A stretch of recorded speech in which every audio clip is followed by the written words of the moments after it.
Ingrid Juliet Cano Castellanos obtuvo su doctorado en Ciencias Sociales y Antropología por el CIESAS y la Universidad de París-Ouest Nanterre-La Défense en el 2013. Sus investigaciones se ubican en los campos de la antropología política y la antropología ambiental.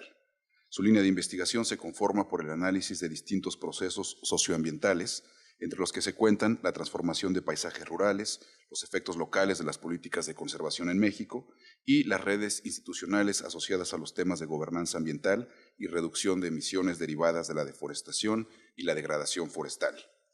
Para ello ha realizado estudios en distintas regiones del estado de Chiapas, así como en la costa sur de Jalisco. Recientemente ha culminado una investigación en torno a las condiciones sociales e institucionales en las que se ha dado la creación y gestión de áreas naturales protegidas forestales en el estado de Chiapas.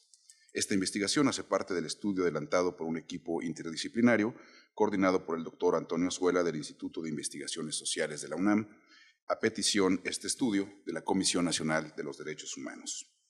Adicionalmente, la doctora Cano está asociada al Instituto de Estudios Indígenas de la Universidad Autónoma de Chiapas. En el 2015 recibió el premio Jan de Vos, otorgado por el CIESAS y el Colegio de la Frontera Sur, a la mejor tesis doctoral, que fue este trabajo que ahora está publicado. Pues muy bien.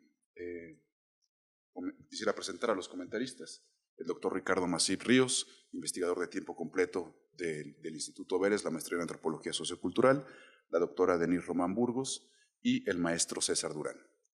Quizás podemos comenzar contigo, César. Las distintas olas de colonización de la selva lacandona durante el siglo XX transformaron el paisaje territorial, económico y ambiental de la región, al grado que ciertas partes del territorio ahora se destinan a la conservación ecológica.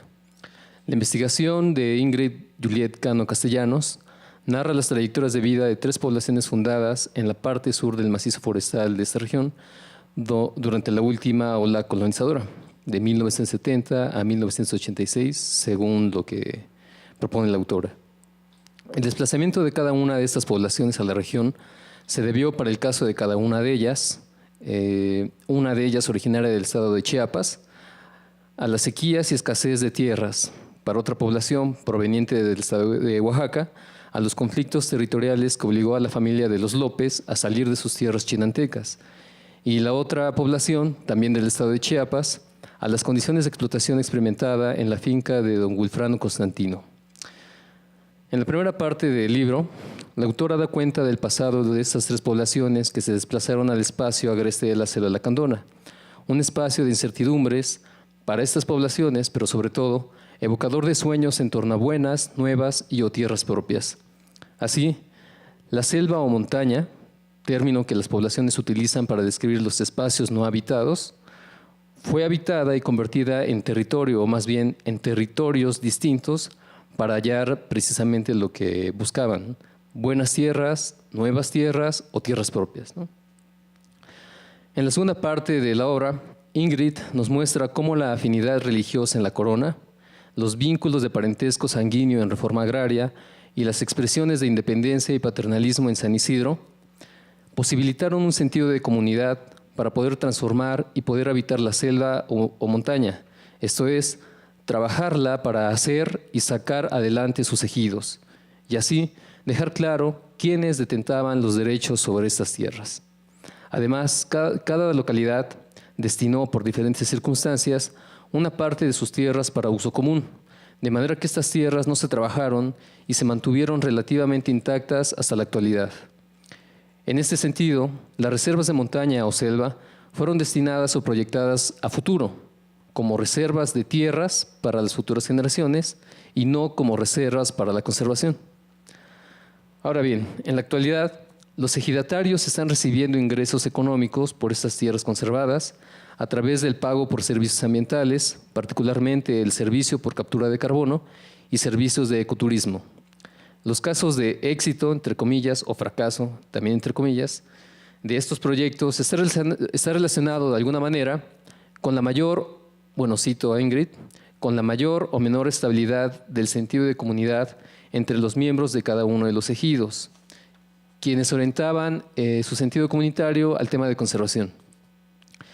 Pero, ¿cómo fue posible que dichas tierras de montaña cobraran un valor económico por medio de la conservación ecológica y así seguir sacando adelante el ejido? es decir, a las poblaciones y sus tierras? Bien, la respuesta a este cuestionamiento se despliega en la tercera parte del texto. En general, el documento muestra que comenzar una nueva vida en la selva no estaba basado en una interacción orgánica con la montaña, ni en supuestos y complejos sistemas simbólicos en torno a la relación naturaleza-cultura, sino que, como dice la autora, este proceso de apropiación de la montaña, lejos de fundarse en una visión ancestral de la naturaleza, tomó forma en el proceso cultural y político a través del cual los colonizadores entablaron relaciones con diversas instancias del Estado mexicano. Solo a través de estas relaciones lograron concretar sus sueños y legitimar su permanencia en el extremo sureste del territorio mexicano. Toda obra es debatible y se posiciona en discusiones académicas o no académicas que de alguna u otra manera se insertan en el debate público, en constante disputa, y contribuyen a dar dirección al devenir de las personas. Así, esta etnografía, o según da a entender la autora, este conjunto de etnografías sobre el desplazamiento, fundación y transformación de 3 poblaciones en la región de la Selva Lacandona, propicia el debate sobre la forma de concebir categorías como lo comunitario y lo indígena, entre otras, así como reflexionar sobre la relación Estado y comunidades en torno al uso de los recursos naturales. Para Ingrid, la llegada a la región de funcionarios gubernamentales y no gubernamentales ambientalistas ha propiciado una coproducción de la conservación ecológica, término que propone la autora, en la que los ejidatarios de la Corona, de Reforma Agraria y San Isidro poseen un margen de maniobra para apropiarse de los beneficios económicos derivados de la conservación y al mismo tiempo defender sus tierras.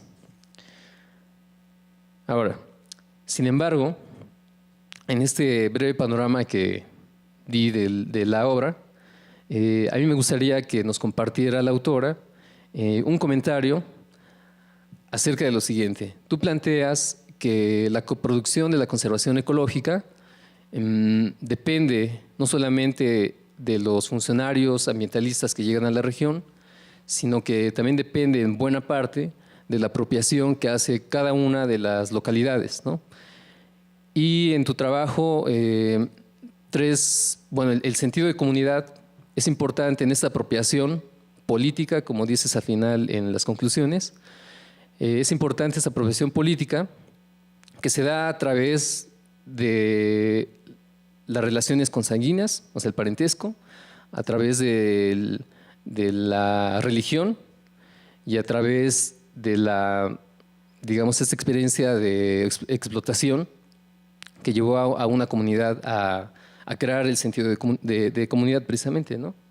Sin embargo, me gustaría que nos comentaras, no sé si, tu reflexión o tu opinión de qué piensas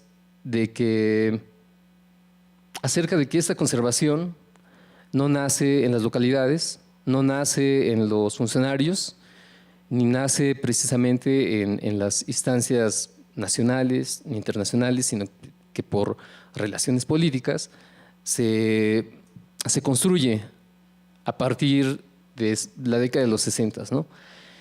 Bueno, lo que voy es que todo este proyecto, aunque no es homogéneo, sino que siempre, igual como planteas en tu trabajo, es una cuestión de una lucha constante, una lucha de discursos, una lucha de prácticas en torno al uso de los recursos. ¿Qué piensas de que ahora la conservación forma parte de los flujos del capital especulativo, y se está insertando a muchos mercados ¿cuándo nacen los mercados? En estos mercados emergentes conservacionistas, ¿no? Y eso lo pregunto porque finalmente la apropiación política que hacen estos ejidatarios de los que das cuenta, pues aluden y utilizan los términos que están creando estas otras autoridades, ¿no? Que pueden ser estatales, internacionales, y que devienen lo que se ha llamado de la sociedad civil, ¿no? Ya, es todo. Gracias. Yo también voy a leer mis comentarios. Espero no repetirme mucho. Y bueno, empiezo. De montaña a reserva forestal Colonización, sentido de comunidad y conservación en la selva lacandona, es una extensa etnografía que nos presenta en 3 partes la historia contemporánea de 3 ejidos en el ahora municipio de Marqués de Comillas de la selva lacandona. Cada parte está dividida en 3 capítulos, en los que iremos conociendo el desarrollo local de distintos procesos que ocurrieron en los 3 ejidos fundados entre las décadas de los 70 y los 80 del siglo pasado. En la primera, observamos el proceso de colonización de Marqués de Comillas por grupos de población indígenas y mestizos procedentes de Oaxaca, Tabasco, Veracruz y de otras regiones de Chiapas. En la segunda, las historias sobre la formación de los ejidos, donde se delinean las relaciones de poder que mediaron el acceso a recursos en cada uno de ellos. Finalmente, en el tercer momento, Ingrid nos narra parte del proceso de producción de la conservación ecológica, con el que los ejidatarios se convirtieron en gestores de recursos, agentes turísticos y proveedores de servicios ambientales. Esto es parte del surgimiento de las políticas actuales de conservación ambiental, sucesoras de la explotación forestal racional del siglo XX, para la que se construyeron aserraderos, fábricas de papel y se elaboraron numerosos planes de manejo forestal. Es decir, se trata de una etnografía que informa sobre cómo miembros de 3 ejidos vivieron el proceso de transición del Estado posrevolucionario al neoliberal y sus respectivas políticas en torno a los recursos naturales. Podríamos decir incluso que el libro describe las experiencias de grupos de población, quienes fueron clasificados como colonizadores, ejidatarios y actualmente gestores de la conservación, que no es un término que utiliza Ingrid, pero bueno, lo pongo aquí. Para referirme a una categoría actual. Y sigo. Las 3 partes se encuentran narradas a varias voces por distintos habitantes de los ejidos, como formando una polifonía, en la que es posible observar las contradicciones sobre la llegada a la selva y las dificultades para adaptarse a un entorno distinto al que conocían, las formas de construcción de lo que la autora llama sentido de comunidad, las relaciones sociales que dan cuenta de la diferenciación social, entre otros. De esta forma, y sin dar nada por sentado, la autora desmonta la común y fácil asociación entre poblaciones consideradas indígenas y su especial relación con la naturaleza. Hay varias cosas que llaman la atención por su ausencia y por la forma en que son abordadas en el libro. Comienzo por mencionar que si bien la etnografía informa de manera detallada sobre colonización, formación del ejido y trabajo en la conservación ambiental, se extraña el análisis o incluso la referencia a los procesos amplios, los cuales aparecen como flashazos etnográficos y como aclaraciones en breves y pocas notas al pie en las primeras 2 partes. A manera de ejemplo, cito los subsidios al campo, el tráfico de maderas preciosas y las vedas forestales. Es hasta la tercera parte que entendemos un poco la relación de los ejidatarios con funcionarios y políticas federales de conservación, lo que la convierte, a mi juicio, en la más interesante. Además, por ser aquella donde leemos sobre las distintas variantes que puede tomar la conservación ambiental. Si bien el tratamiento de estas cuestiones daría una dimensión distinta al libro, me pregunto qué tanto cambiaría el argumento central de haber abordado dichos procesos en las otras partes. Con esto quiero decir que al estar enfocado en las experiencias y decisiones de los ejidatarios, pareciera que no hay nada más allá de la frontera imaginaria que se erige entre Marqués de Comillas y sus habitantes y el mundo exterior. Por lo tanto, parece que las acciones y decisiones de los ejidatarios no llevan el peso de las condiciones que imponen los procesos políticos, económicos y sociales de la época, y que se orientan exclusivamente por el sentido de comunidad. Si bien en la tercera parte se señala que el trabajo de conservación ambiental se trata de un proceso relacional entre Estado y ejidatarios, el proceso relacional, no queda del todo claro en el resto del libro. Un aspecto que llama la atención y sobre el cual quisiera abundar es el uso de la noción de campo de fuerza de Monique Nuchten, que la autora cita en la introducción del libro y aborda en la segunda parte para hablar de las formas de apropiación de recursos naturales y de las relaciones de poder entre ejidatarios. Llama la atención que Ingrid elige dejar de lado las relaciones de estos últimos con los funcionarios para reducir el número de variables, porque parecería una estrategia de reducción de la complejidad que más bien remite a la ciencia política, a la sociología e incluso a la economía. Esta elección es notable porque además cita autores que no se caracterizan precisamente por reducir la complejidad, sino por tratar de comprender las posiciones de los sujetos en su multidimensionalidad, como Roseberry, y en el proceso que ocurre dentro del campo social, como plantea Bourdieu. Es decir, cómo se posicionan, qué decisiones toman, a partir de qué recursos actúan. Incluso da una cierta idea de aislamiento, aunque sepamos que no es así, y que hay relaciones con funcionarios, con refugiados guatemaltecos, con redes de tráfico de madera, entre otros. ¿Acaso las posiciones en el campo de fuerza no tienen nada que ver con los recursos de distintos tipos, con distintos capitales?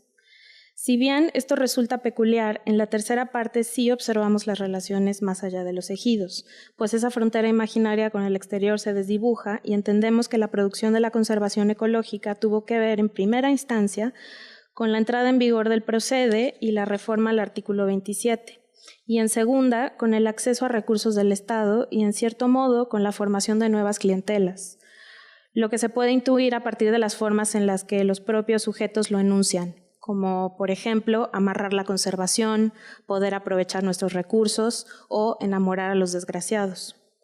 Incluso, Ingrid menciona que la producción de la conservación ecológica se trata de una lucha entre ejidatarios y Estado, algo que sin referencia a procesos amplios y cómo se desarrollan en lo local no se ve.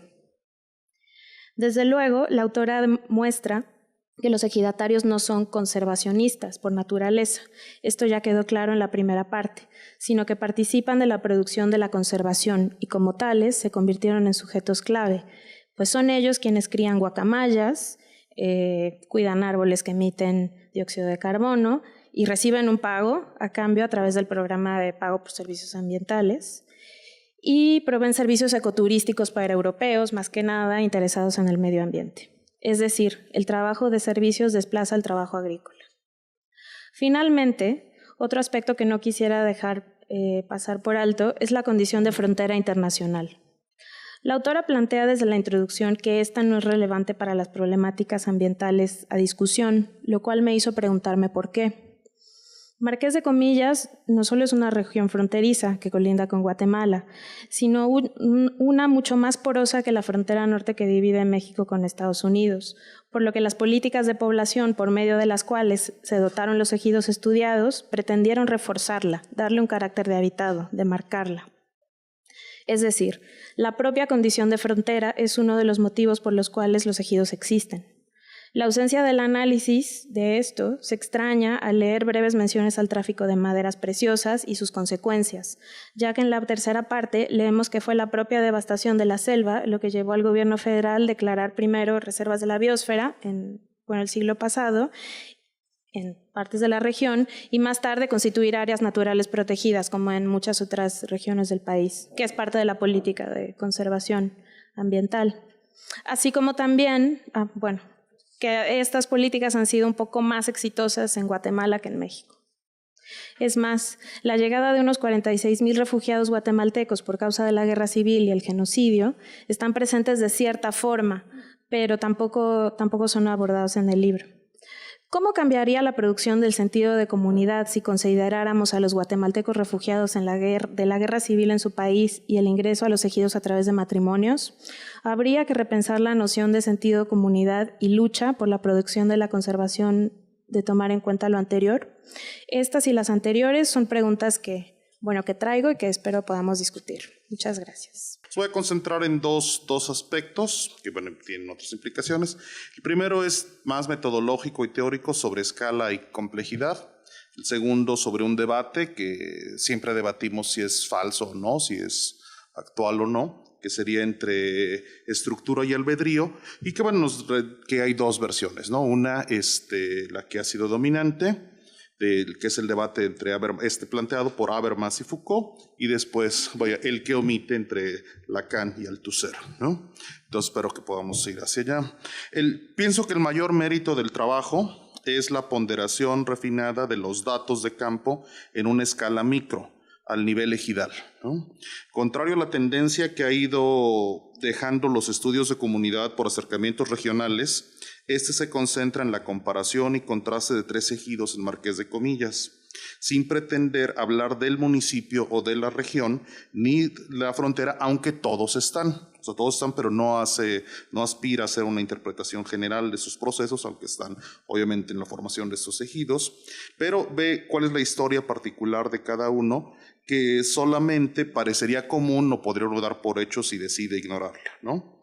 En sí, en las discusiones de escala pueden ser clichés que se usan en ciencias sociales para vilipendiarnos entre nosotros, yendo de las generalizaciones globales en la economía a comparaciones nacionales y continentales en ciencia política, con algunas partes subcontinentales y subnacionales en sociología, para ya en antropología la oposición entre regiones y comunidades, ¿no? Sin embargo, lo relevante no es qué escala elige uno a priori, sino cuál es la calidad de los datos a analizar, ¿no? Si le hacen justicia a esta y cuál es el argumento que permiten o no sostener, ¿no? En este caso se discuten las trayectorias de unidades domésticas, familias, personas y ejidos en un ciclo muy corto, que va de la fundación, que es muy diversa y distinta de distintos colonos, a una convergencia en el ambientalismo. Es decir, aunque los 3 ejidos empiezan con historias muy distintas y en distintos momentos que son subgeneracionales, todos van convergiendo más o menos en una dinámica a lo largo del tiempo, conforme se va normalizando, ¿no? Esto, bueno, en la gran cosa sería en el presente, el pago por servicios ambientales y su relación con distintos actores del Estado, ¿no? Tanto de ONGs como gubernamentales, ¿no? Y seguir las trayectorias, se suman casi 3 generaciones que sí permiten discutir con amplitud esa transformación que se presenta como ejemplar. Es decir, es un caso muy extraño, parecido quizá a los trabajos de Lisa Malky en África con refugiados, en que tiene el origen de una cosa, ¿no?, basado en algunas tragedias y desplazamientos humanos, que poco a poco se va normalizando, ¿no? Pero hay fundadores, casi todas las personas, creo que solamente mencionas uno que ya murió, ¿no?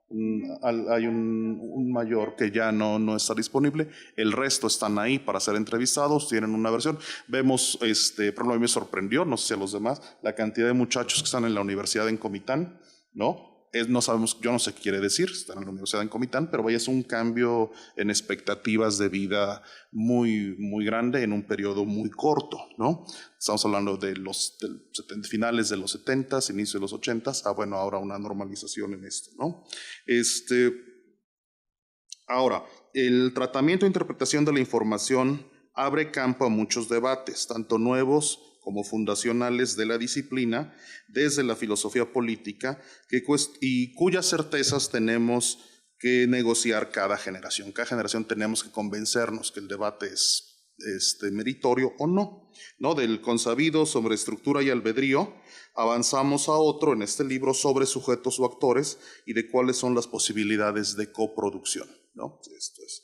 Ahora, la sujeción y formación de subjetividades puede leerse de distintas maneras, pero no es necesario estar de acuerdo en todo para apreciar cómo es que los ejidatarios están persuadidos y pueden tratar de persuadir a otros que ellos son los autores de su historia, ¿no? Yo creo que no hay ninguna duda que son actores en la misma, pero de que puedan dirigirle en algún momento, no sé, creo que es algo que queda abierto y tendríamos que discutirlo, ¿no? Ingrid lanza, la otra parte que creo que es relevante del libro es que lanza muchas provocaciones constantemente a la ortodoxia disciplinaria. Para mí la más relevante, que creo que me gustaría discutir más, es por qué llama etnografías a los textos principales del libro, ¿no? Ciertamente no son notas de campo, tampoco son viñetas, sino descripciones analíticas de distintos momentos históricos y coyunturas familiares con relevancia para cada ejido. ¿Por qué llamarles así cuando el término es de un género científico literario? Jamás una técnica, queda por saberse, ¿no? Es algo que queda ahí supuesto al debate. Asimismo, hay posicionamientos políticos, como el que ya mencioné, de considerar los coproductores, que admiten debate, pero yo creo que es por eso que vale la pena reunirnos a discutirlo, ¿no?, antes que estar de acuerdo a priori. No se resuelven en las discusiones teóricas que la autora nos plantea en cada en cada parte de las 3 partes, al inicio y al final. Y no, es decir, yo lo que entendí es para evitar la crítica fácil que no los conoce. Cuando le dice, pues lee tal libro, o sea, sí lo conoce, pero decidió no ir por ellos, ¿no?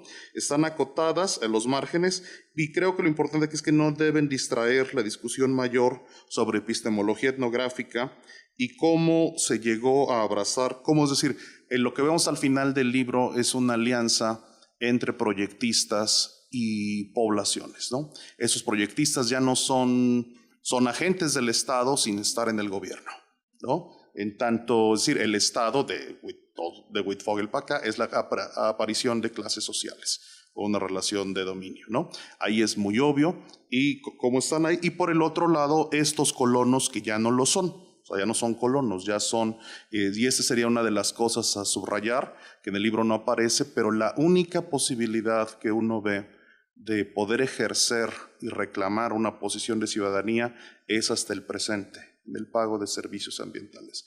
Está obviamente insinuado no insinuado, está planteado en oposición a los guatemaltecos, ¿no? Es decir, no es solamente un asunto legal, pero la idea de no solamente como una categoría de exclusión, sino este derecho a tener derechos es hasta esta tercera generación que aparece de una manera abierta, que es muy distinto a los antecedentes en las fincas de Chiapas o en la Chinantla en Veracruz y las muchas otras regiones de donde vienen los colonos, ¿no? Entonces, a mí me gustaría que discutiéramos esas 2 partes, ¿no? O sea, los méritos de esta escala de observación y de discusión, por qué hacerlo, y luego, este debate sobre albedrío y estructura y autoría de la historia.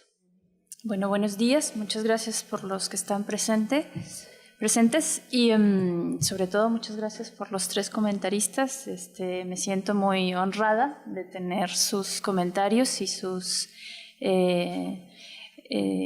preguntas que me siguen suscitando reflexiones y que me sirven de espejo de tal manera que yo puedo no solamente profundizar aún más en el proceso de producción de conocimiento, de creación de conocimiento a través de esta investigación, sino que pues me invitan a retomar otro tipo de cosas que quizás aquí no alcanzaron a ser plasmadas. Para empezar, voy a retomar la pregunta de César. Como que sentí que la pregunta es ¿qué pienso acerca de que la conservación se inserte en flujos de capital financiero, no usaste financiero, sino especulativo? Creo que una diferencia entre las 2 cosas, me parece más financiero que especulativo como tal. O sea, la financiarización de servicios. La especulación no necesariamente está sucediendo actualmente, al menos en lo que significa, lo que implica el mercado de bonos de captura de carbono, pero pues no me voy a meter en este tema, sino que voy a tratar de hacer una reflexión acerca de lo que yo pienso, de lo que para mí, en efecto, es un mercado emergente, pero que es un mercado que todavía está en un proceso muy frágil de consolidarse. O sea, aunque pareciera, y mucho más en los últimos fácil 5 años o 7 años, el mercado de servicios ambientales, para ponerlo de manera general, indudablemente es una apuesta firme, tanto de expertos, me refiero a ecólogos y biólogos que inciden en la definición de políticas públicas, como en otra serie de actores que no necesariamente están, digamos que asociados a procesos de producción de servicios ambientales en contextos rurales. Entonces, desde mi punto de vista es importante, o sea, yo creo que si bien es cierto, recientemente la literatura ha destacado a través de la categoría conservación neoliberal el hecho de que hay un proceso de mercantilización a través de la consideración del medio biofísico como un prestador de servicios que se pueden mercantilizar. Indudablemente eso es algo que se está empezando a dar, más sin embargo, como tal, el mercado, aunque tiene estos principios neoliberales bastante claros, donde se busca pues, generar valores de cambio a través no de producción de mercancías, sino a través de la generación de servicios. Sin duda es algo a lo que apuestan muchos actores a nivel internacional y nacional, pero desde mi punto de vista, lo que podríamos llamar lo que se ha llamado conservación neoliberal no ha sido, incluso en mi investigación es una deuda también, porque no es precisamente el objetivo, no ha sido completamente comprendido ni estudiado. Quiero decir con ello que a veces se asume que hay, en efecto, esta lógica de mercantilización, pero la manera como el mercado en sí mismo adquiere forma y funcionalidad y operatividad me parece que todavía está en un estado muy, muy incipiente y que ha sufrido golpes recientemente, porque aun cuando esté el tema de las convenciones sobre cambio climático, sobre biodiversidad, sobre los protocolos, etcétera, todos estos convenios de manera internacional para la reducción de la temperatura del planeta, todo ello ha entrado en una suerte de estancamiento, porque al final la posibilidad de asumir decisiones con respecto a una posibilidad de hacer de la naturaleza o de la prestación de servicios ambientales un mercado está bastante restringido, porque justamente choca con la capacidad de rentabilidad. O sea, aun cuando pareciera interesante y una vía, que esa es la apuesta a la que apuntan los actores interesados en ver las cosas a través de esta visión de servicios ambientales, a nivel económico no creo o no es tan contundente la manera como ellos como otros actores que podrían ser fundamentales en la consolidación de este mercado, hayan puesto toda esta, como que se hayan sintonizado las diferentes apuestas y visiones, de tal manera que esto adquiera pues una relevancia incluso más impactante en los contextos locales.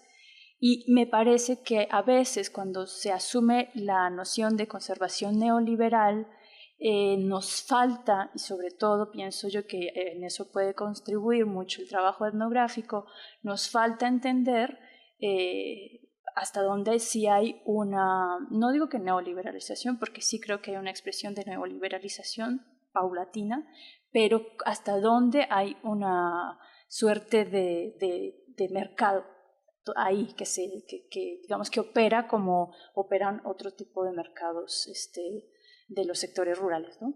Entonces, yo creo que eso impide justamente asumir una perspectiva como la que nos plantea este concepto. También nos limita en asumir ciertas cosas que todavía nos están dando. Y hablo de algo muy concreto, o sea, mucho de cómo se sostienen los servicios ambientales en realidad funcionan a través o con una lógica subsidiaria. Y esto en términos económicos es diferente a pensar o sea, es decir, en términos meramente económicos todavía no hay una cosa es el subsidio y otra cosa es el intercambio de valor entre valores de cambio, ¿no? Entonces, como que me parece que no se ha dado suficiente esa discusión meramente economicista que pueda ser sustentada a través de dinámicas locales o de casos locales. Entonces, y con todos los embates que ha sufrido a nivel de las diferentes, digamos que posicionamientos reservados respecto a lo que debería ser la propuesta digamos que de ecologización de la economía, pues estamos todavía aún muy lejos. Y si en el libro yo no hago una referencia amplia a otros procesos que están fuertemente marcando la historia regional, en marqués de comillas, desde mi punto de vista, los procesos de neoliberalización que pueden estar causando mucho mayor impacto en la vida rural están incluso más asociados a actividades que tienen de monocultivo, por ejemplo el monocultivo de la palma, y que tiene ya una lógica muy arraigada de mercado, ¿no? Hay un mercado mucho más fuerte que también impulsa a una serie de procesos que todavía no se han estudiado a profundidad, que espero hacerlo relativamente pronto, por ejemplo, la proletarización de las poblaciones, de ciertas poblaciones rurales en la zona. Entonces, a mí me parece que esos matices entre procesos no necesariamente son vistos cuando se asume con mucha rapidez que hay en efecto una inserción de la, vamos a decirlo de manera general, de la naturaleza en la acumulación de capital, pero en este caso a través de la prestación de servicios, ¿no? Digamos que esa es mi opinión en general, y pues evidentemente hay mucho de investigación por hacer, incluso mucho de investigación etnográfica que valdría la pena emprender, ¿no? Críticamente, en el sentido de sí dar una discusión con esta literatura que ha sido muy relevante en los últimos años, pero que también nos permite desde un contexto como México aportar de modos muy diversos y complejizantes. Bueno, paso a las preguntas de Denise. En general, me parece que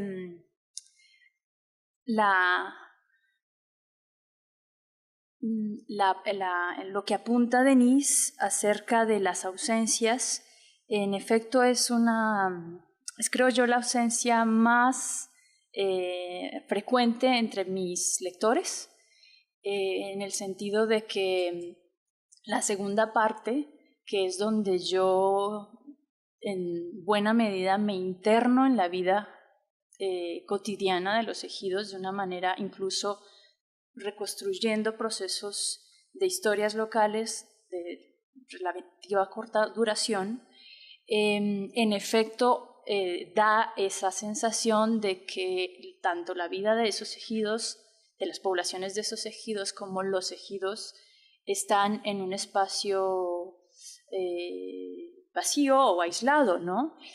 Sin embargo, yo creo que también hay que tener en cuenta la manera por qué yo opto por esta manera de hacer la reconstrucción de las historias locales y lo que ello me permite. Evidentemente, como mencionaba el día de ayer, cada decisión de definición del tipo de datos que vas a poner en juego para sostener el argumento general de la investigación, pues evidentemente te arriesga a perder otro tipo de, digamos que de elementos que pueden ser interesantes también para el argumento, pero que restan en otros sentidos, ¿no? Y me parece que eso es lo que pasa en la segunda parte. Y yo aquí quiero traer a colación el hecho de que la segunda parte para mí es una apuesta por hacer un análisis de la acción colectiva, tratando no necesariamente de hacer una discusión con la escuela neoinstitucional digamos que marca el trabajo de Elinor Ostrom con el gobierno de los bienes comunes, donde pues se hace una propuesta teórica y analítica bastante hegemónica, tanto en los contextos de economía como en los contextos de ciencias ambientales y ciencias biológicas. Indudablemente, me parece que si yo hubiera hecho explícito que hay ahí ese interés, tal vez se comprendiera mejor por qué hay digamos que como siento que lo interpreta bastante bien Ricardo, como ese descenso en la escala, pues que llama mucho la atención a muchos lectores, ¿no? Entonces, desde mi punto de vista, esa parte lo que está tratando de dar a entender de muchas maneras, además de buscar un ejercicio comparativo, que también es ahí donde está el centro de la investigación, el hecho de entender por qué la acción colectiva dirige a ciertos grupos hacia una dirección y no hacia otra, ¿no? Entonces, que en buena medida es el objetivo del análisis de bienes comunes bajo la perspectiva de Elinor Ostrom. Para Elinor Ostrom, su trabajo era lo que buscaban entender cuáles eran los factores a partir de los cuales la acción colectiva justamente redundaba favorablemente en la conservación y no en la destrucción de recursos de uso común, básicamente para sustentar o contraargumentar la propuesta o la lectura de Harding sobre la tragedia de los comunes. Entonces, lo que yo hago y esa literatura abunda mucho en ciencias sociales. Y lo que yo, quizá no de manera explícita, lo que yo sentía en esa parte es que tenía que ofrecer una lectura, o que valía la pena ofrecer una lectura, donde se comprendiera la acción colectiva, en efecto, a una escala muy, digamos que muy interaccional, porque eso es lo que permea buena parte del trabajo de Elinor Ostrom, pero ella asume una visión bastante normativa de la acción colectiva. Y lo que yo trato de mostrar en la segunda parte es que la acción colectiva, que yo llamo la acción social, en realidad yo no uso la palabra acción colectiva, incluso hablo de prácticas, debe entenderse como un proceso. Un proceso, y por ello de ahí que yo retome lo que fue el pasado reciente para comprender la toma de decisiones sobre elementos concretos del entorno apropiado. Y es esa apuesta la que está ahí, incluso a un nivel micro, donde yo trato de mostrar que hay en esa acción colectiva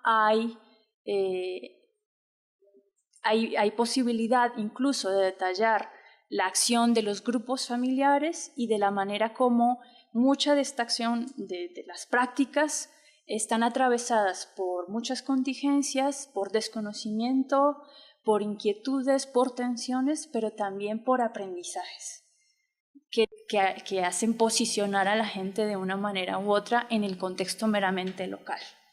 Y entonces, evidentemente, muchos procesos de corte mucho más amplio o de procesos de mayor envergadura, como diría William Roseberry, pues quedan desdibujados. Y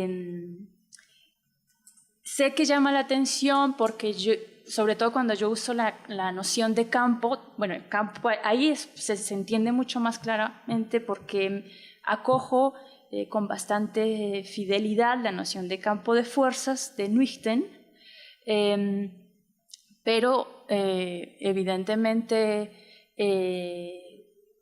no es que yo ignore digamos que la presencia de todos estos procesos y, por ejemplo, el hecho, que es lo que trato también de enfatizar en esa segunda parte, pero que quizás no es lo suficientemente contundente digamos que ahí es donde digo yo que hay la estrategia etnográfica y de análisis me orienta hacia un lado y me impide dar respuesta a otros debates, ¿no? Entonces, por ejemplo, hablar del ejido, ¿no? Y de cómo la figura ejidal es una representación y concreción del Estado en la vida local, ¿no?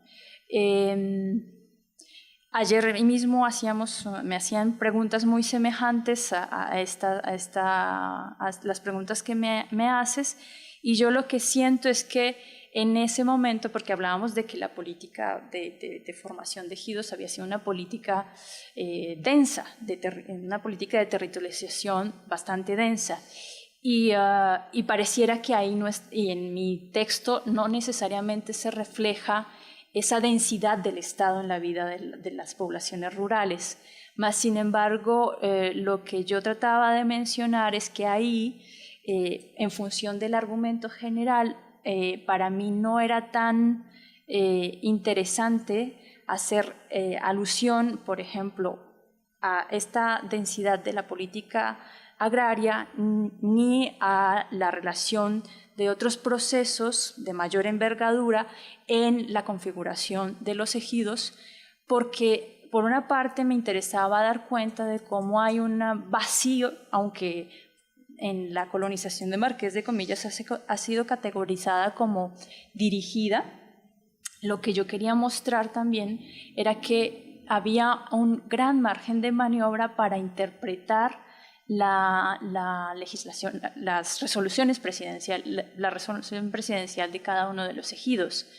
Y eso para mí también era llamativo porque me permitía mostrar la contradicción del peso y de la densidad del Estado mismo, ¿no? Nada más que ahí no está totalmente discutido.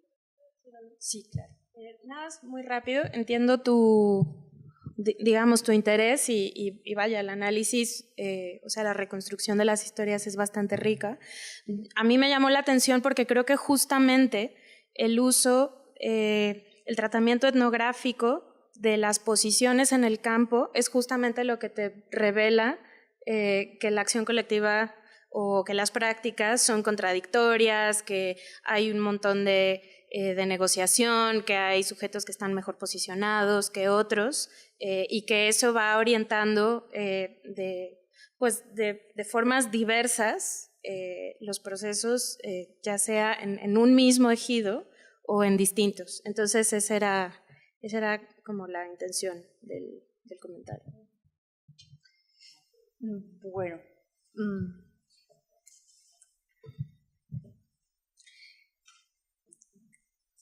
preguntas en ese sentido, ¿qué tanto hubiera cambiado?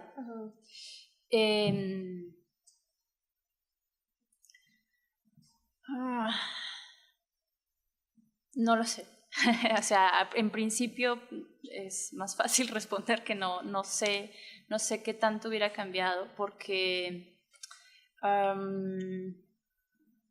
de alguna manera creo que otra cosa que pesa mucho en esa segunda parte es sostener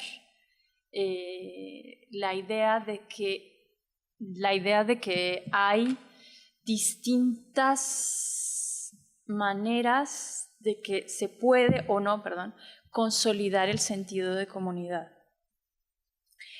Y creo que por eso está así, o sea, esa es otra de las lecturas que yo hago respecto a esa parte. El hecho de que a mí me interese explorar aquello que aquello que da cuerpo a lo colectivo, me hace establecer un ejercicio de comparación donde yo deliberadamente descarto la dimensión de la relación con el Estado. No porque, o sea, como tú bien lo dices, parece que fuera una reducción de variables. Sí, es una reducción de variables porque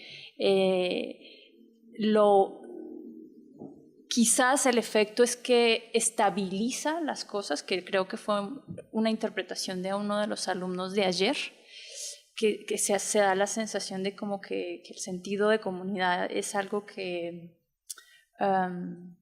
estabiliza la dinámica social. Ese efecto da el hecho de que yo estoy tratando de hacer una comparación que me permita determinar la manera como adquieren sentido lo colectivo en cada uno de estos grupos. Y yo creo que digamos que ese esfuerzo, de alguna manera muy guiado por la idea de encontrar los puntos en común, al mismo tiempo divergentes en su naturaleza, para entender que había algo que se iba a reflejar en la manera como se da la relación entre poblaciones locales y Estado, ya en este contexto de las políticas de conservación. Entonces, creo que evidentemente, esa decisión restringe y me parece que no hubo como tal una exploración profunda de ese tipo de relación en el trabajo campo. Es decir, que los datos no me estaban necesariamente sugiriendo a ese nivel es decir, siempre que yo estaba pensando en la acción colectiva o que estaba tratando de entender la manera como se toman las decisiones en cada uno de los lugares, lo que yo observaba no era necesariamente relacionado con los temas agrarios o con los temas productivos. No en todos los casos, porque por ejemplo en el capítulo 6 yo muestro cómo hay un proceso de que hay subsidios de Zagarpa, hay subsidios, o sea, como que hay un entramado de relaciones con el Estado que es contemporánea, pero que no es necesariamente igual a la que yo quiero explorar con mayor profundidad en la tercera parte. Entonces, quizá, por ejemplo, me quedo pensando ahora que como que trato de pensar en ello, qué hubiera pasado si lo intenté hacer, pero no se pudo porque no hubo la facilidad para acceder a personas que me dieran acceso a las dinámicas relacionadas con la palma africana, por ejemplo, la palma de aceite. Yo intenté meter la palma de aceite dentro del trabajo de campo con el objetivo de entender los contrastes y los dilemas que estaba representando para la población de los ejidos en general y de estos en particular, el hecho de que se empezara con bastante fuerza la promoción del establecimiento de plantaciones de palma de aceite. No puedo dar continuidad a ese trabajo de campo, no solamente porque ya empezaba a salirse, sino también porque en general dentro de los ejidatarios, de los 3 ejidos, no había un involucramiento directo con estas actividades, básicamente porque tenían ya un diálogo, digamos que un llamado de atención de alguna manera de que la palma justamente iba a ser un problema para todos los proyectos de conservación, ¿no? Y en ese sentido, como que me parece que ello hizo que, digamos, que la apuesta de estos ejidos estuviera más volcada en el sentido de las acciones, los proyectos de conservación, y que al nivel de lo que representaba la constitución de un sentido de lo colectivo, no necesariamente los otros procesos me iban a permitir sostener la manera como se orienta, que es la manera como yo defino en el capítulo 8, cómo se orienta el sentido de la comunidad a la conservación ecológica. Por ahora lo dejo así porque también, nada más para cerrar, otros temas igual como lo de los guatemaltecos, yo pienso que efectivamente la estructura comparativa restringió muchos temas, aunque habilitó digamos que, comprender la diversidad de cada una de las localidades, yo sí creo que restringió mi posibilidad de dar cuenta de otros procesos. Por eso yo,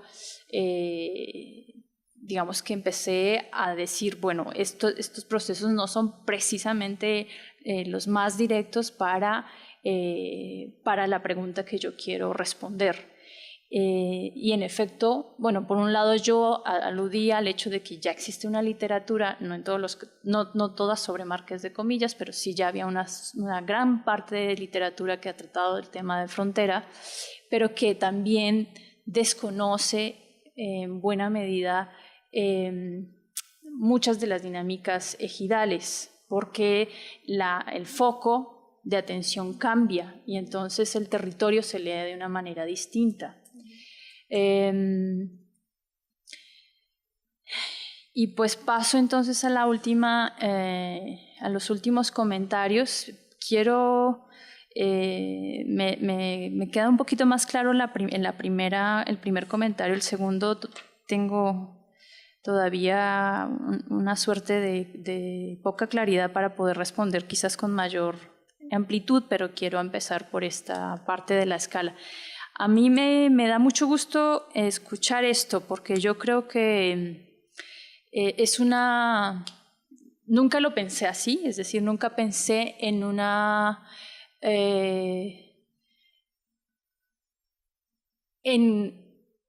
en que yo estuviera haciendo un juego etnográfico de lo que significa comprender la escala de los procesos, pero sí hay como que lo que fui elaborando en la investigación me fue llevando a darle, digamos que a jugar con las escalas, incluso con, digamos, en gradientes bastante pequeños, ¿no? Porque el capítulo 7 es un esfuerzo justamente de dar cuenta de que Marqués de Comillas, de que los ejidos en los que yo me concentro no están desconectados de un territorio municipal, de una región como tal, e incluso de un estado, ¿no? Y ahí es donde yo siento que logro, no de manera, o sea, como que siento que yo lo que hice en cada capítulo fue apostar por ciertas cosas. Y la apuesta en el capítulo 7 es justamente dar cuenta de los procesos de gran envergadura, pero también de cómo hay procesos de regionalización y cómo los casos de estudio me permitían dar cuenta de los procesos de regionalización y incluso de lucha política, ¿no? Y cómo ello permea en la manera como se configura un territorio, al punto de que yo hago una pequeña propuesta de regionalización de la región. Para mí esta parte fue muy interesante porque en cuanto a la manera como los casos me conectaban con un proceso de regionalización, y que ese proceso de regionalización estaba estrechamente conectado con la historia de Chiapas y con procesos nacionales e internacionales. Fue muy interesante porque no la detecté precisamente en el trabajo de campo, sino que la fui detectando. O sea, yo sabía que la gente de la Corona había hecho parte del Codex MAC, que San Isidro tenía una fuerte influencia del MOCRI y que la Unión de Ejidos Julio Sabines había sido súper clave para todo el proceso de ganaderización y de obtener créditos para poder comprar ganado en el ejido de reforma agraria. O sea, todo el proceso de crecimiento y diversificación de la economía de estos grupos familiares. Lo tenía así, pero no había hecho como una conexión de lo que ello revelaba acerca de la distinta manera de relacionarse con actores políticos tanto gubernamentales como no gubernamentales, claves para la historia de Chiapas. Y pues eso se develaba incluso en el nombre de las mismas organizaciones, ¿no? Al punto de que podían entrar, o sea, dar cuenta de un gran arco, gran en el sentido de que cambian las formas, pero no es en tiempo grande, sino de un arco en el que se aprecia la diferente manera de darse la acción colectiva, ya en un sentido político, no neoinstitucional, la acción colectiva para la contraposición al Estado, ¿no? Y eso para mí fue como muy, muy revelador de la elección misma de los ejidos y de cómo ello estaba, ahí sí, quizás voy a tomar el tema de estructura, cómo había o sea, como que no era una casualidad que eso estuviera pasando así, que había acontecimientos que me permitían mostrar el cambio en las prácticas, el cambio en los discursos, pero también el cambio en los procesos de política pública, el cambio, digamos que el trayecto de cómo se va tomando cuerpo en el sector ambiental dentro del aparato burocrático, que es algo que no desarrollo en ese capítulo necesariamente, pero que sí desarrollo luego en otros artículos. Y entonces pues ahí siento que hay pues sí una posibilidad de dar cuenta de, digamos que de los... voy a utilizar la noción de campo en el sentido de Rosberry, donde sí hay o sea, como que Reforma, Marqués de Comillas, puede ser leído como un campo, no, parte de un campo que da cuenta de la historia de Chiapas en esos años y de cómo particularmente esa región de la selva lacandona se estaba orientando a determinados procesos de mayor envergadura.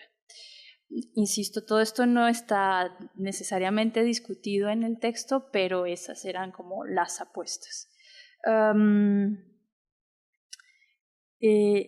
En ese sentido pienso que lo de las escalas de alguna manera no fue un asunto premeditado, sino que fui descubriendo en la medida que se da la escritura y que yo lo pongo como o sea, como algo que está o sea, no es que estoy tratando de definir un método para manejar el tema de escala, no, para nada, no hay una claridad al respecto. Se fue dando por el hecho de encontrar conexiones claves y estratégicas para explicar la historia local y regional.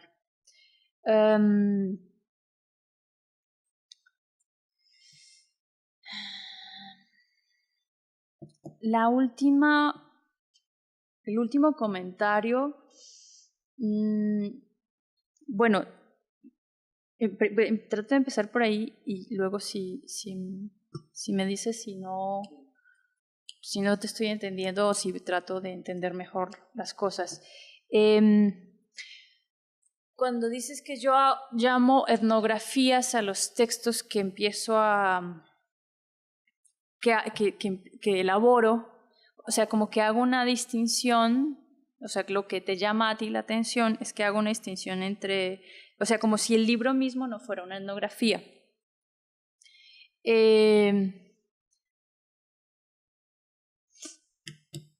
Creo que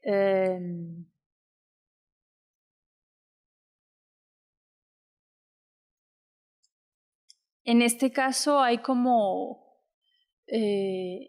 la intención de mi parte de narrativamente, de hacer como un cambio de narrativa dentro del mismo texto. Y en este sentido llamo etnografías a los textos donde me exploro, porque en efecto no son viñetas, sino que digamos que me introduzco de manera etnográfica en la vida de los ejidos, ¿no? Pero es un juego que del que me distancio, y por eso doy introducción a las etnografías o salgo de las etnografías. Porque básicamente lo que trato de hacer en cada uno de estos textos es no precisamente describir como acontecimientos o sea, digamos como la manera como sucedieron las cosas cuando yo estuve haciendo trabajo de campo, sino asumir un registro donde yo trato de dar valor a las voces de mis interlocutores y el hecho de que haya una comparación me hace entrar y salir. O sea, pongo las pedazos de textos etnográficos de manera seguida porque me interesa hacer este ejercicio comparativo que es distinto cuando, en general, muchas investigaciones cuando hacen comparación entre casos de estudio suelen dividir los casos por capítulos. Y yo lo que quería en este caso era ir jalando los casos de estudio de manera etnográfica para luego saltar a un nivel de reflexión teórica que no necesariamente es exhaustiva, no porque solamente tengo la referencia de los textos, sino porque además de ya hacer este ejercicio comparativo de carácter etnográfico, dar una discusión teórica pues me iba a representar mucho más espacio en la tesis. Es decir, que yo hubiera podido también dividir, o sea, hacer un capítulo teórico donde doy estas discusiones de manera más extensa. Sin embargo, tampoco fue ese el objetivo. Por ahí le dejo, no sé si quieres decirme algo más para... Ok, sí.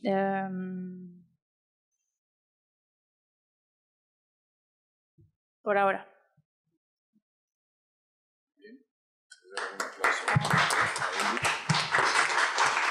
A mí me gustó mucho, quiero decir que en general lo que tú llamas etnografías sí demuestra mucho oficio etnográfico, ¿no? Es una pregunta constante de los estudiantes, ¿no? Si se hace primero la descripción y después el análisis, cuándo usar descripción densa y cuándo ir directo, y aquí, bueno, tú muestras que no es posible separarlas, ¿no? Siempre que está la descripción, es una descripción analítica, pero no es algo que pueda venir del diario de campo, ni tampoco de las notas de campo, es algo que requiere 2 o 3 cribas, ¿no? O sea, tú seleccionas del universo del material con que cuentas cuáles son las que son precisas, y de hecho tú juegas en estas con modelos que van, no sé, estaba yo pensando cuando arrancas tipo Oscar Luis, como si tú no existieras, cómo empieza el día, ¿no? Tú estuvieras ahí en el hogar, ¿no? Y ves quién lo prende, quién, echa tortillas, cómo van tomando sus alimentos y se van, ¿no? Pero que no estás hasta donde es obvio que tú eres una fuerza de interacción, que es un modelo más tipo Ruth Behar, ¿no? Cuando hablas con esta mujer que ha sido sobreseída, asumida, dada por hecho por sus hermanos y su padre, ¿no? Y que, bueno, logra una negociación adecuada al final, ¿no? Pero, es decir, toda esa parte a mí me gustó mucho. Lo que mi pregunta es cómo decides cuándo sí y cuándo no es etnografía, ¿no? Porque se asemeja mucho al sueño y la vigilia.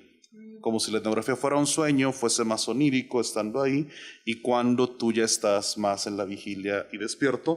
Y eso, bueno, mi posición es que ya a lo mejor nada más es no sé, es más generacional. Creo que no es tan sencillo, ¿no? No hay adentro y afuera de la etnografía, no hay antes y después. Yo soy de la idea que todo debe caber así en el texto, pero es porque es algo en lo que tú insistes mucho. Entonces, mi pregunta es, o sea, ¿qué es de lo que vas detrás o cuál es tu crítica a esta posición faulkneriana de que todo está por ejemplo, pensando en etnografías tipo Sin Sun San, ¿no? Que todo el universo no solo de de ahí, sino de Michoacán y del mundo cabe ahí, ¿no? Bueno, que es muy, muy común en las monografías. Y sí, supongo que hay una crítica, pero pues, no, bueno, quiero decir, pues lo puedes platicar. A mí me parece que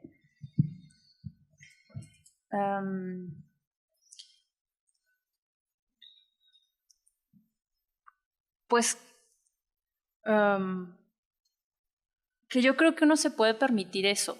O sea, el hecho de que como la etnografía, la manera como yo presento las etnografías es una suerte de ir y venir. Eso es lo que yo creo que estoy haciendo en el texto en general.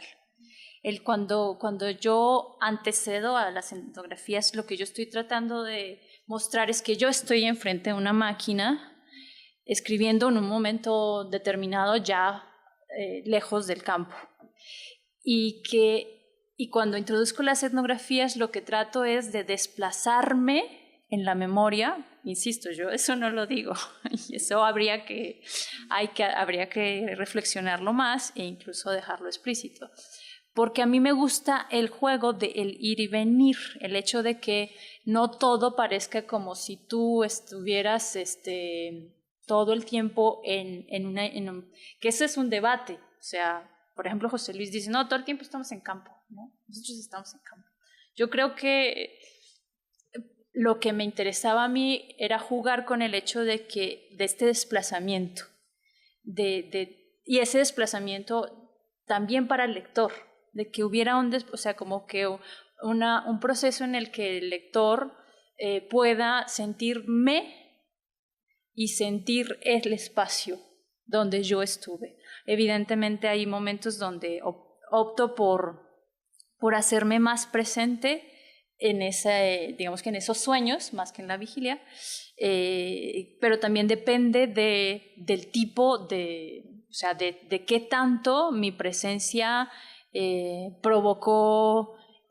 detonó interacciones, ¿no? Si mi presencia parecía como que se asumía ya, o sea, como que yo era una miembro más de la dinámica cotidiana, aunque digo miembro más en el sentido de que ya no se sentía la incomodidad de Ingrid, ¿qué va a hacer? O Ingrid, ¿dónde está? O no, de repente la gente soltaba y yo podía o quedarme quieta o podía empezar a ayudar, a hacer alguna cosa, y entonces digamos que mi presencia se minimizaba, esa presencia externa se minimizaba, y yo creo que hay momentos en las etnografías donde pues eso se dio así, ¿no? Como que justamente por eso lo quise resaltar. Y el juego del ir y el venir para mí era importante porque en la escritura misma es así. Lo que planteo yo, el proceso de elaboración de la investigación, desde el momento en que se concibe hasta el momento en que se empieza la escritura, uno está yendo y viniendo físicamente y también incluso por eso tal vez está ahí un poco más clara la respuesta, en este modo de aprender la realidad. Una cosa es la aprehensión de alguna manera más objetiva para mí, y otra cosa es la aprehensión más etnográfica, más de tono narrativo. Ahora, el hecho de que no hubiera elegido hacer capítulos etnográficos antecedidos de un capítulo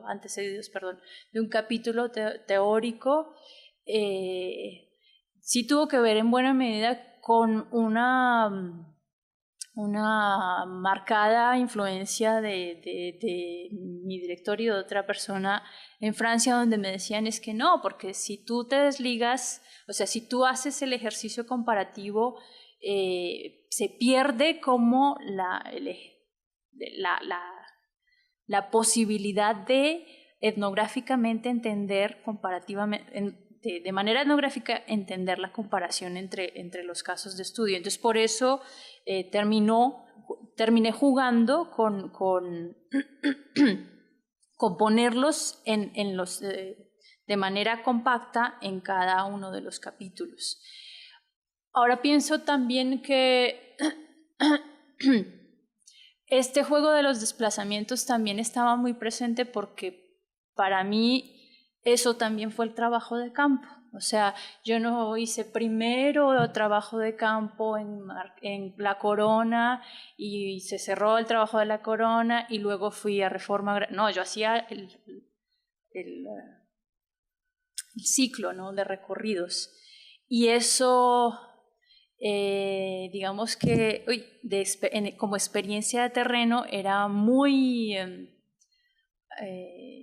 o sea, los contrastes eran tan fuertes que también era interesante hacerlo notar en la etnografía, cómo era trasladarse de un mundo a otro al hacerle el trabajo de campo, y cómo eso va permitiéndome hacer como una argumentación en ascendente hasta llegar a un mundo, al mundo contemporáneo, donde hay una conjunción de procesos que son los más fundamentales para dar la explicación.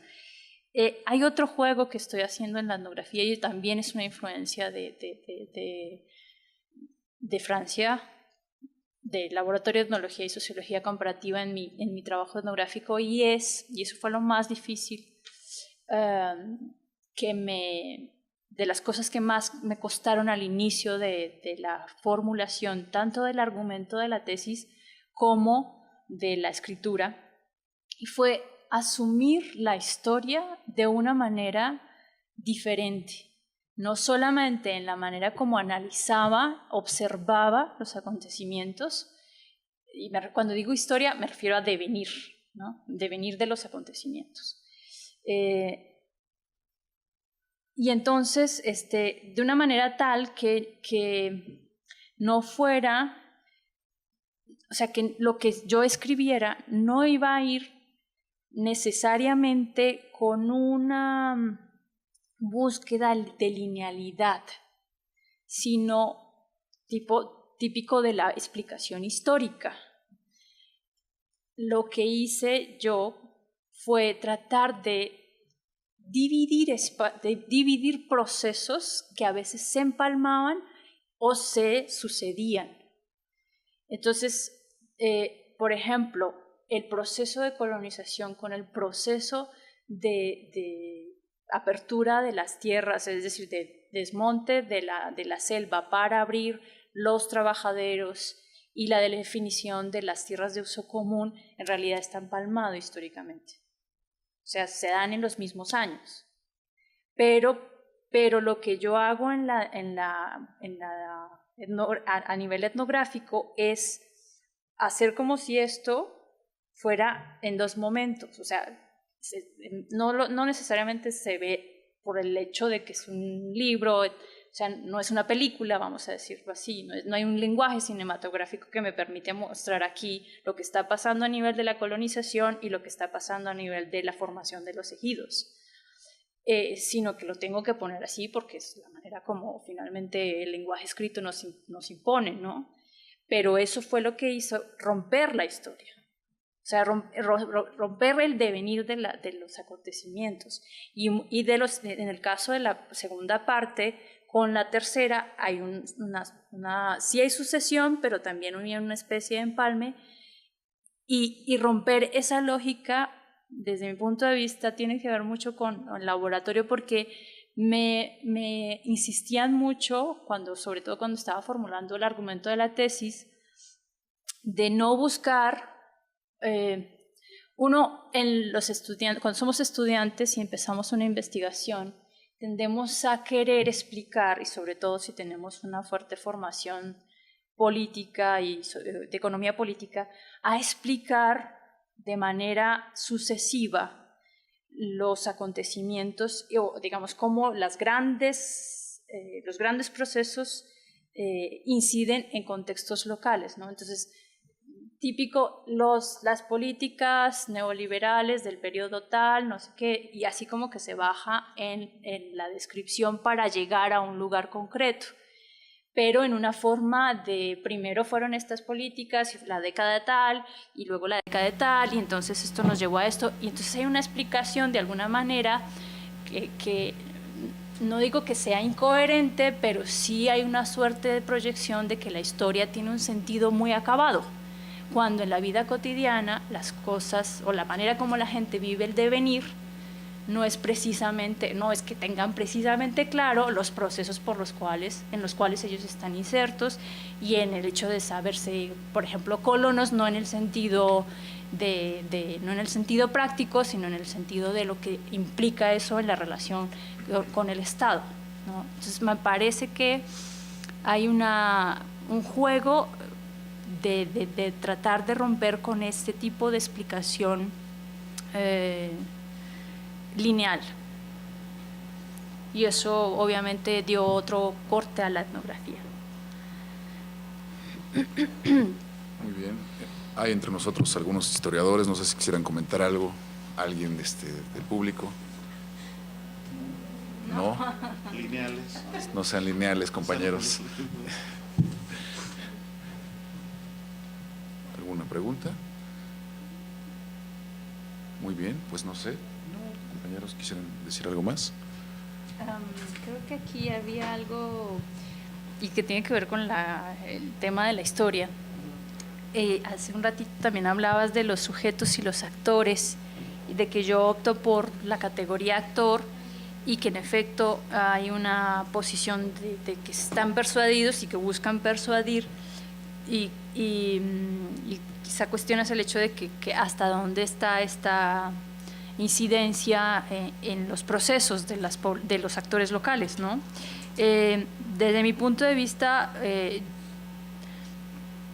ahí yo hablo de márgenes, por eso, de márgenes de maniobra, porque los márgenes de maniobra dejan ver hasta dónde las personas pueden incidir en procesos de gran envergadura.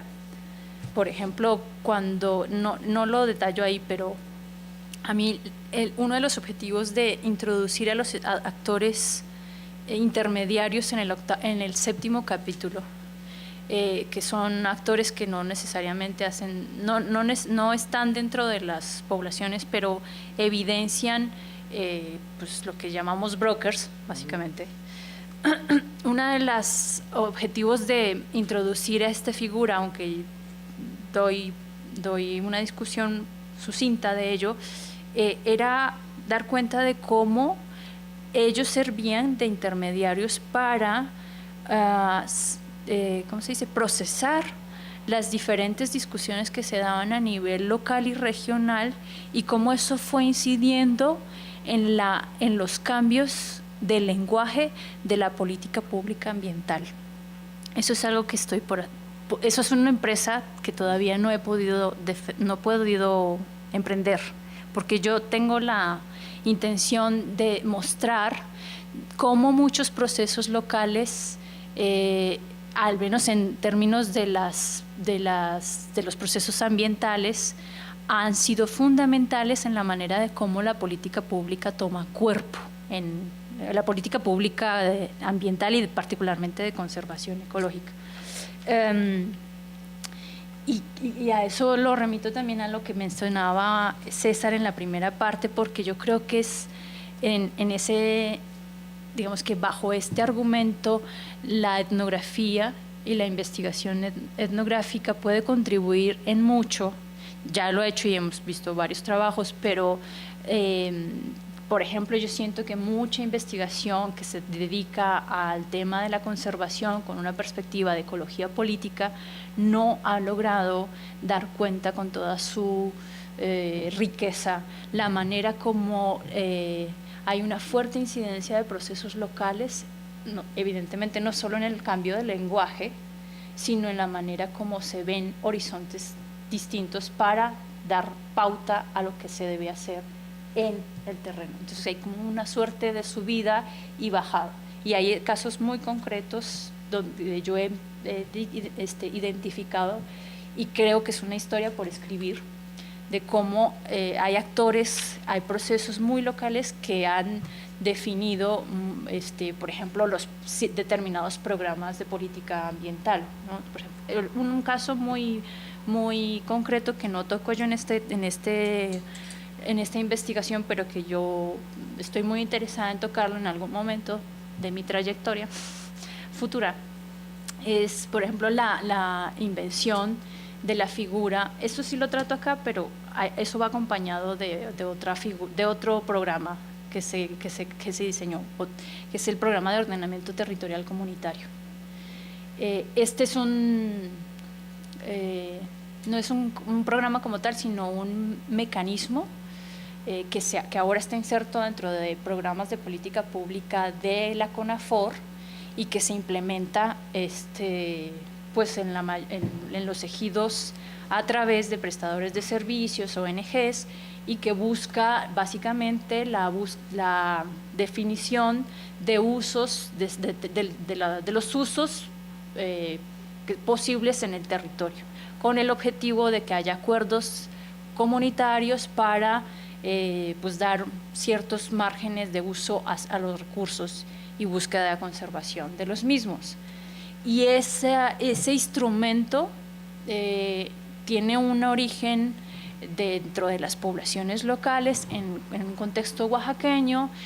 Evidentemente no solitos ellos estaban ahí tratando de definir lo que era esto del ordenamiento territorial comunitario. Había otra serie de actores que estaban interviniendo, pero no eran actores que aún no hacían parte del aparato burocrático del sector ambiental y que luego de ahí empezaron a formularlo ya como una política pública. Eso no está escrito en estos términos, está escrito como nos dimos cuenta de que el ordenamiento territorial comunitario era la clave para tal cosa, ¿no? Entonces, en un sentido mucho más positivista, objetivo, si ustedes lo quieren, pero no este juego de mostrar cómo procesos locales han incidido incluso en la manera como se configuran las instituciones ambientales.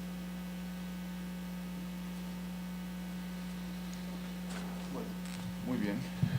Pues si no hubiera más comentarios, creo que ha sido muy interesante todas las observaciones, las respuestas. Pues muchas gracias por su presencia.